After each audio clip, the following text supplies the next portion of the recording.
responsables. Este programa es presentado por compuperiquito.com. Recargamos tus ideas. Informe RCR presenta Titulares de la Mañana con Pedro García Otero. Gente trabajadora, gente madrugadora de Venezuela, muy buenos días. Llueve atronadoramente sobre la ciudad de Caracas, fuerte lluvia, acompañada por truenos toda la noche, relámpagos toda la noche. La situación del clima bastante inestable. Nos dice INAME que hay nubosidad con precipitaciones débiles y moderadas, algunas fuertes y acompañadas de actividad eléctrica sobre los estados Zulia, Falcón, Lara, Yaracuy, Carabobo, Aragua, Miranda, Vargas, Portuguesa, Barinas, Apure, Amazonas, Táchira, Mérida, Trujillo y el Distrito Capital prácticamente, es decir, prácticamente todo el país. Estamos hablando de 12 estados. El resto del país se prevé parcialmente nublado durante el periodo. Reciban el saludo de Jaime Nestares en la dirección general de la estación, Javier Pereira Díaz en la gerencia de información y opinión, Claudia Camperos en la gerencia de producción, Armando Monroy, Marilia García, Leonel Espinosa, Doreliani Osorio y Luis Ortega en la producción, Jackson Vargas en la coordinación de información, Pablito Rondón en los controles y quien les habla, Pedro García Otero. Por supuesto, la palabra clave del día, prudencia, si están en las vías, si están en zonas inestables o de riesgo de deslizamientos, prudencia porque el clima está muy malo. Muchas cosas, muchas noticias que comentarles. La primera de ellas, la situación vivida ayer en la tarde en el sector de La Hollada de Caracas, que me tocó vivir en primera persona porque andaba por allí. Hubo un saqueo de un camión de azúcar en plena estación de La Hollada, en pleno frente de la estación de La Hollada en la avenida Fuerzas Armadas. Nos dice NTN 24 que un grupo de personas saqueó un camión que transportaba azúcar. El hecho ocurrió en la avenida Fuerzas Armadas a la altura de La Hollada en el centro de Caracas. Según testigos del hecho, un grupo de la Guardia Nacional intentó dejar un cargamento de azúcar. Esta acción desencadenó el desacuerdo de las personas que iniciaron el asalto. Imagínense ustedes, la versión es que la Guardia Nacional quería llevarse el azúcar y la gente se puso brava porque eso no podía ser para la Guardia, que fuera para el pueblo, ¿no? Y entonces ahí empezó el saqueo. Aunque la situación fue controlada, un importante número de personas se mantuvo en el lugar recogiendo parte de la carga que cayó al pavimento. Los funcionarios habrían efectuado disparos en un intento de detener la situación, pero fue en vano. Al menos 20 personas fueron detenidas. De las detenciones no puedo dar fe, de los disparos sí, porque los oí. Estaba yo, pues ya les digo, muy cerca. Había bajado a tomarme un café de mi trabajo de las tardes. Y bueno, me tocó vivir eso, me tocó vivir un momento que de verdad me hizo recordar, porque también en ese momento me tocó pasar por allí, me hizo recordar el 27 de febrero de 1989. Por supuesto en chiquito, por supuesto y afortunadamente, algo que fue controlado, pero la situación está muy crítica. La situación está muy crítica en términos de abastecimiento, en términos de cómo es la alimentación de los venezolanos, y así, y el azúcar además, que es uno de los bienes más escasos que hay en Venezuela, como me acota atinadamente Pablo Rondón. Azúcar que, por cierto, en Venezuela producíamos en cantidad, prácticamente nos abastecíamos hasta que el señor Chávez le dio por jugar Atari con los campos de caña de azúcar de los valles de Aragua y con los centrales azucareros de este país. Pero 2001 nos dice, por ejemplo, que Familión vive de las migajas, es su principal titular, y nos muestra una foto de las riberas del Guaire.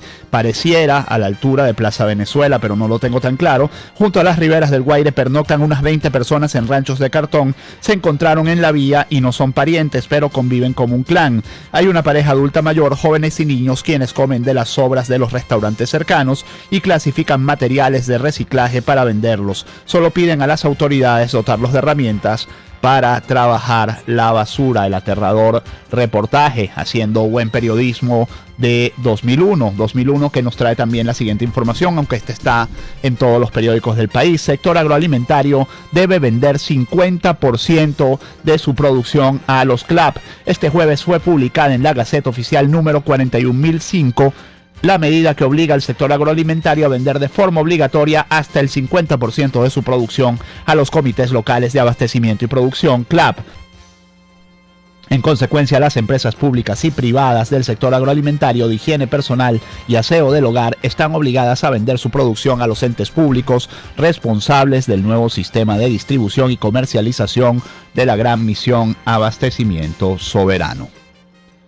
Esto lo dice Pedro García, responsabilidad de quien habla en este momento. Lo único que esta medida augura son dos cosas. Primero, más desabastecimiento, más crisis. Menos alimentos para la población, menos productos para la población, y segundo, que esos productos seguramente se van a desviar hacia los canales informales de distribución, valga decir, hacia el bachaquerismo, es decir, al final del camino están repartiendo la cochina. Lo que hacen en macro con las importaciones, es decir, importan grandes cantidades con dólares preferenciales para luego vendérnoslo a un precio de extraperlo. También lo van a hacer en micro, que es darle parte del negocio a la gente que controla los clubs. Es lo que va a pasar en el país en los próximos meses si esta medida se ejecuta. Hay medidas que el gobierno aprueba pero no ejecuta porque sabe que el remedio es peor que la enfermedad.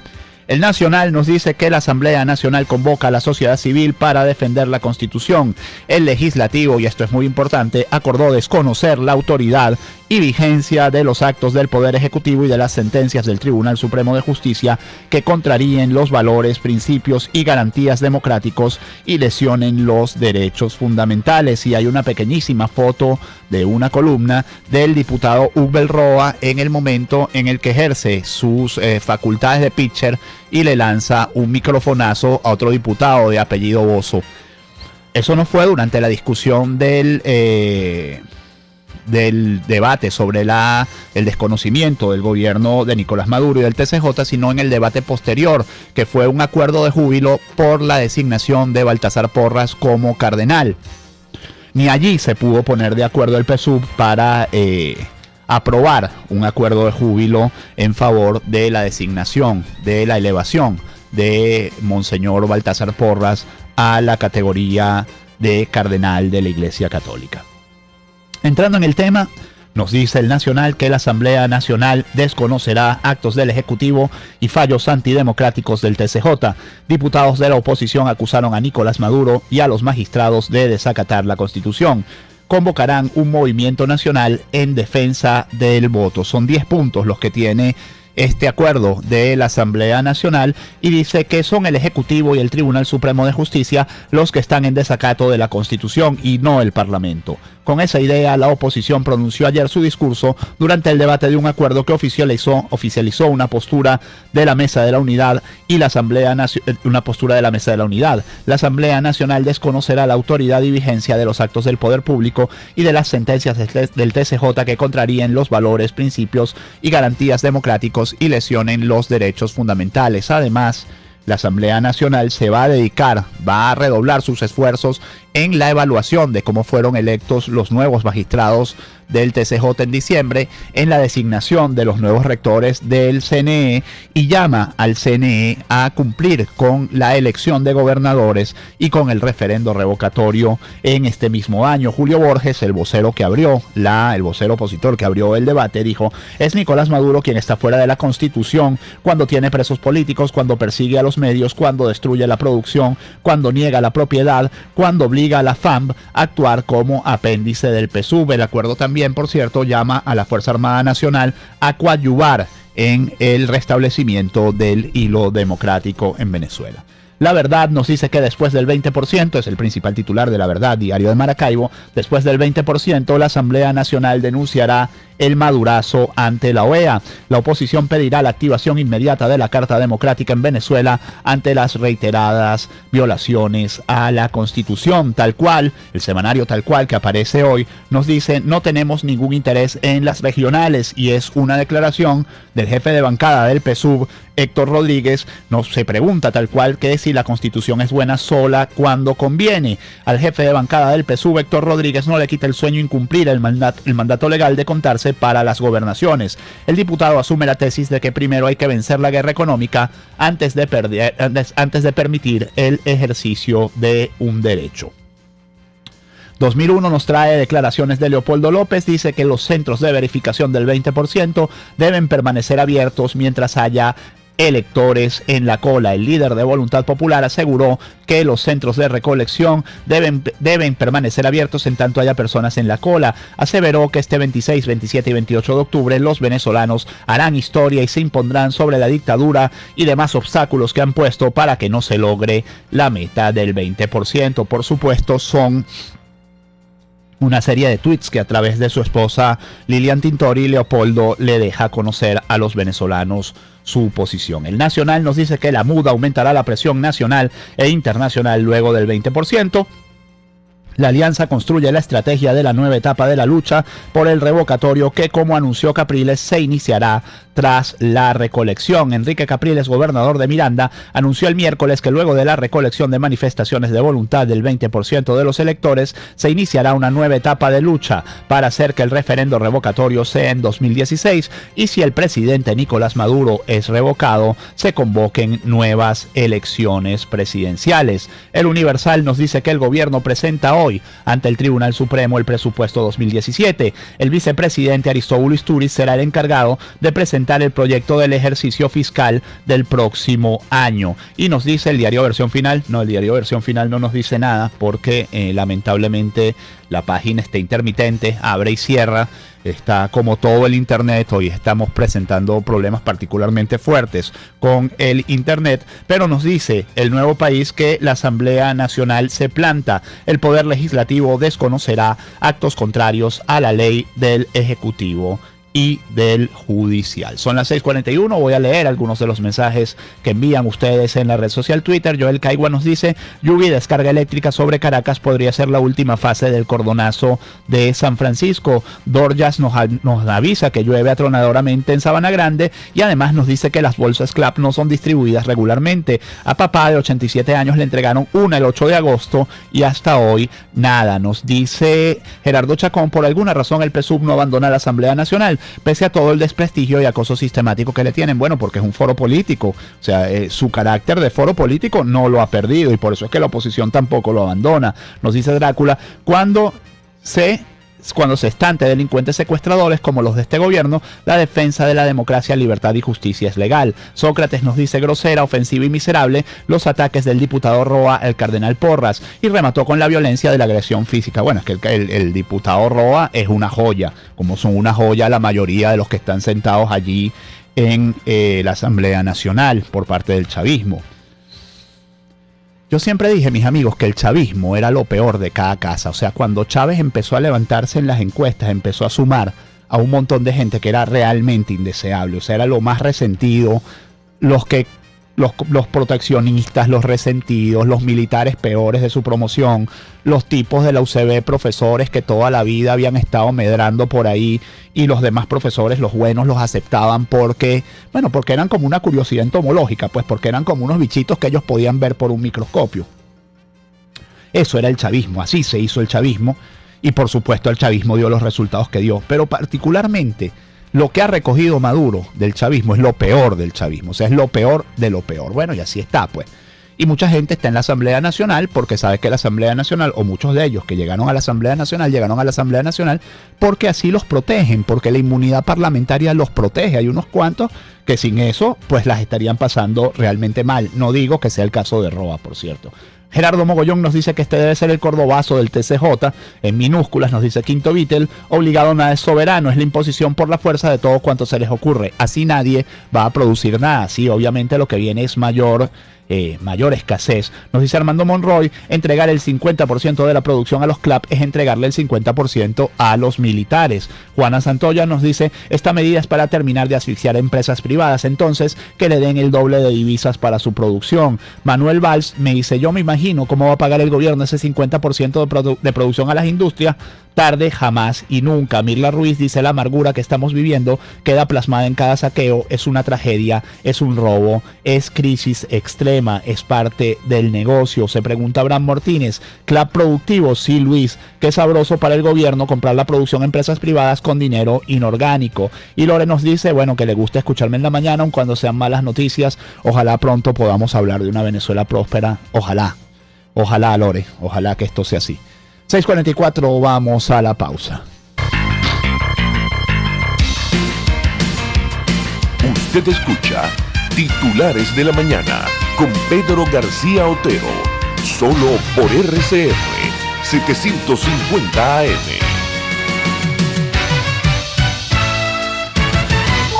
Que no se detengan las necesidades de impresión de tu empresa. CompuPeriquito.com te da el mejor servicio para tus cartuchos e impresoras con la tecnología más avanzada. CompuPeriquito.com es recarga de cartuchos de tóner y de tinta. CompuPeriquito.com es calidad y servicio. 0424-243-2949 o por Facebook, Twitter e Instagram en CompuPeriquito.com. En CompuPeriquito.com recargamos tus ideas. 0424-243-2949. Si el celular es una extensión de tu vida que te ofrece información, entretenimiento y tranquilidad, asegúrate de contar con la mejor conexión. Porque hay conexiones que no tienen precio y Digitel te da la mejor conexión. Digitel 4G LTE, vívelo todo. Visión Paraíso es una clínica oftalmológica con los más modernos equipos y médicos en permanente actualización. Lo atendemos en el Centro Comercial Multiplaza Paraíso, nivel Caracas, 822-6800. Visión Paraíso, para diagnósticos precisos de miopía, antigmatismo, glaucoma, retina y vitrio, córnea, cirugía plástico-ocular, oftalmología pediátrica. Por encima de todo, prevención. Es Visión Paraíso, clínica oftalmológica en el Multiplaza Paraíso, nivel Caracas, 822-6800. Baruta, minuto a minuto, con el concejal Héctor Urgelles. El alcalde Antonio Ledesma lleva más de 500 días secuestrado, privado de libertad, sin juicio, sin pruebas, sin haber cometido ningún delito. Solo un gobierno infame es capaz de tanta injusticia. El pueblo exige que liberen a Ledesma. En RCR somos vanguardia. Toda la programación de tu RCR también la puedes seguir a través de la internet. Audio y video en tiempo real. Noticias y mucho más. No te pierdas ni un segundo de nuestra programación. No hay excusa ni cadena que valga para que dejes de escucharnos. Ingresa a rcr.tv, la radio que se ve. Una palabra bien dicha y en el momento oportuno puede hacer la diferencia. Palabras sueltas pueden no significar nada, pero juntas pueden mover el mundo. Palabras más o menos me estás dejando. Descúbralas junto a una periodista intrépida, incisiva y audaz, María Alejandra Trujillo en Palabras más, palabras más, palabras menos. Palabras más, palabras menos. De lunes a viernes, a partir de las 7 de la mañana, por RCR 750 AM. Palabras más, palabras más, palabras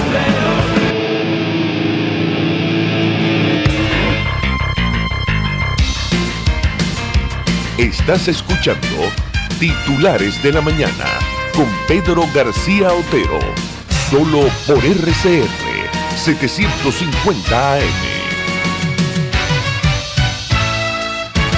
A las 6:48 tenemos en la línea telefónica a la doctora Cecilia Sosa Gómez. Ella fue presidenta de la Corte Suprema de Justicia, es abogada constitucionalista y por supuesto todos ustedes la conocen. Y queríamos hablar con ella porque, bueno, visto lo visto, vistas las decisiones del Tribunal Supremo de Justicia y visto también el desacato que anuncia la Asamblea Nacional al Tribunal Supremo de Justicia y al gobierno, se impone una pregunta, profesora. 13 millones de venezolanos votamos por la Asamblea Nacional electa el 6 de diciembre. Sí, 8 millones, cerca de 7 millones y medio por la oposición y cerca de 5 millones y medio por el gobierno. Todos esos ciudadanos están siendo desconocidos por las decisiones del TCJ y por el presidente Nicolás Maduro, quien de una manera muy cínica afirma que él tiene que acatar la decisión del Tribunal Supremo de Justicia, por supuesto porque esta le conviene.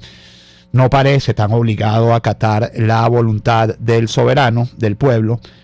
Profesora, concretamente, ¿qué puede hacer la ciudadanía ante un TCJ que se ha puesto de espalda a la voluntad de las grandes mayorías del país? Muy buenos días, su comentario. Bueno, encantada de saludarte, igual a la audiencia. Tú tienes toda la razón en la presentación del tema. Por una parte, los venezolanos estamos sometidos a un estado de excepción y que económica desde el 14 de enero del 2016.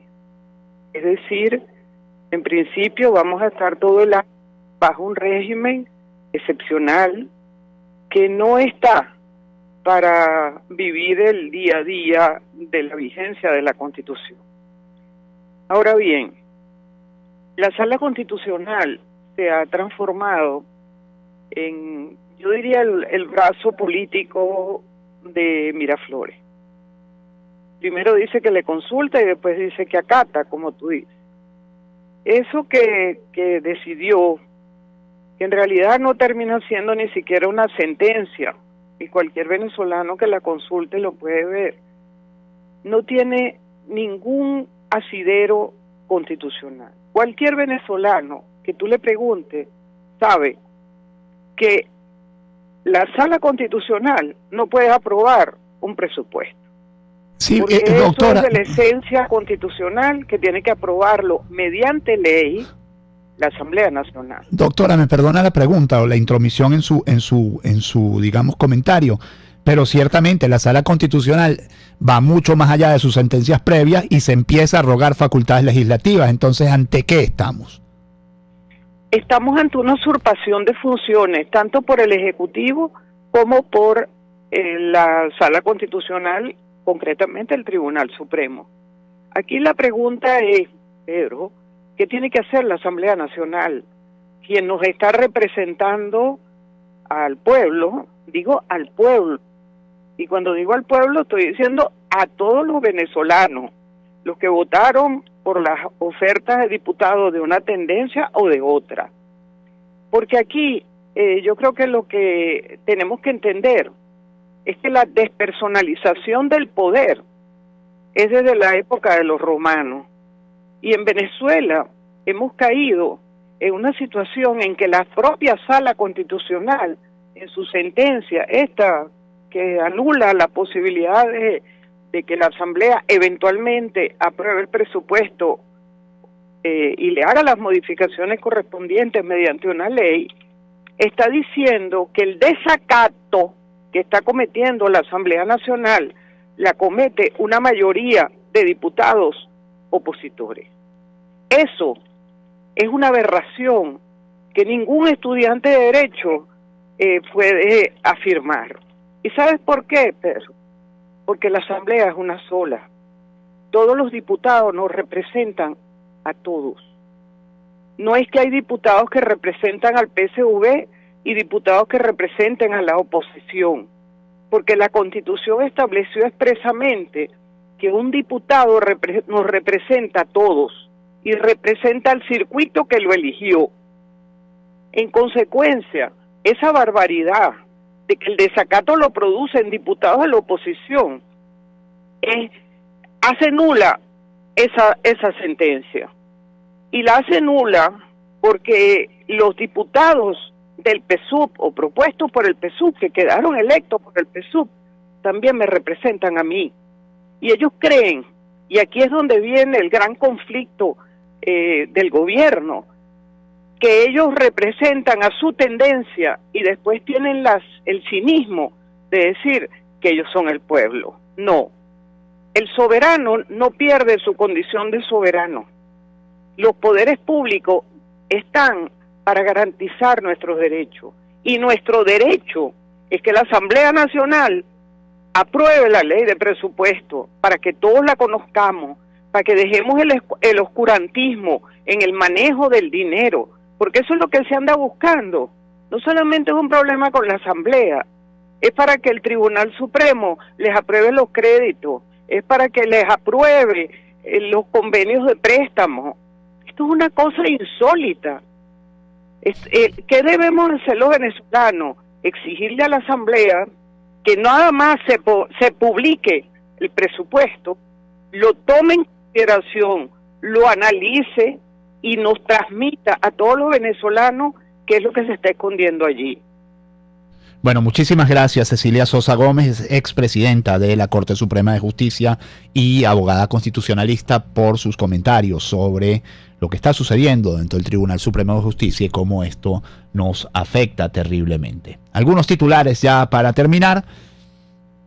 Nos dice Factor MM, la página web de Manuel Malaver, que miles de transcripciones de celulares y laptops de narcosobrinos implican a familiares de Maduro y Cilia, y cada día más uno se pregunta cómo era posible que el presidente Maduro y la primera dama no conocieran nada de lo que hacían sus sobrinos. Los datos contenidos en celulares y computadoras confiscadas a los sobrinos del gobernante venezolano Nicolás Maduro contienen evidencias de que integrantes del círculo interno de la familia presidencial también están involucrados en operaciones de narcotráfico, y la devastadora información recogida en el equivalente de 8.000 páginas de transcripciones podría ser develada próximamente al público. El Nacional nos dice que a 80 ascienden los muertos en acciones de la OLP. El ministro Reverol anunció en su cuenta Twitter que les incautaron 20 armas de fuego en presuntos enfrentamientos. Y cierro con un titular de La Patilla que nos dice: tortura blanca para Vasco da Costa y Coromoto Rodríguez en Tocuyito. Es una información de la Caraota Digital. Ana María da Costa, hermana del politólogo y actual preso político Vasco da Costa, denunció que su hermano se encuentra castigado luego de que les hicieran una requisa el día domingo. El director del penal de Tocuyito, Giancarlo Suárez, es quien aplica la tortura blanca, que consiste en un aislamiento de un cuarto oscuro, sin ventanas, con una puerta dura, con una sola comida al día y sin agua potable. Y para terminar, luego de leerles esto, quiero leerles nada más el título de una nota de Aporrea que se llama Aristóbulo, 3 vidas desconocidas y tu destino. Está firmada por una persona que se hace llamar La Aceituna. Habla del Estatuto de Roma, habla de Vasco da Costa, habla de Vladimir Araque, habla de Efraín Ortega, 3 presos políticos, y termina con un intertítulo que se llama El destino, y dice: hacer caso omiso a estos relatos tan dantescos solo puede tener un destino: la Corte Penal Internacional en La Haya, para quienes se sigan haciendo la vista gorda y los ciegos en contra de los abusos de la dignidad humana. Les digo, está en Aporrea. O sea, en Aporrea se están discutiendo estas cosas. 6:56, se me cuidan por ahí con el palo de agua, y que este día y que este fin de semana sean todo lo que ustedes esperan de ellos. Chao. Informe RCR presentó Titulares de la Mañana con Pedro García Otero. Este programa fue presentado por compuperiquito.com. Recargamos tus ideas. RCR 750 AM, porque lo bueno une. El siguiente espacio educativo está dirigido a niños, niñas y adolescentes. Este programa es presentado por Galletas María Puig. RCR presenta Una Tierra Azul, esa pequeña roca suspendida en el espacio en la cual vivimos. Una producción nacional independiente de Jimmy Stone Reverón, certificado 18804. Hoy les presento una recopilación de frases graciosas, inteligentes y creativas de distintos autores y de diferentes temas. No se tomen la vida demasiado en serio. De todas maneras, de esta no vamos a salir vivos. La sabiduría consiste en saber que se sabe lo que se sabe y saber que no se sabe lo que no se sabe. Trae mala suerte ser supersticioso. Aclamar es aplaudir con la garganta. Un pesimista es un optimista bien informado. La persona que concuerda con todo lo que tú dices o no te está poniendo atención o se propone venderte algo. El dermatólogo es el único médico que puede dar diagnósticos superficiales. Oigan esta de Woody Allen. No es que tenga miedo a morir, es tan solo que no quiero estar ahí cuando esto suceda. No hay nada repartido de modo más equitativo en el mundo que la razón. Todo el mundo está convencido de tener suficiente.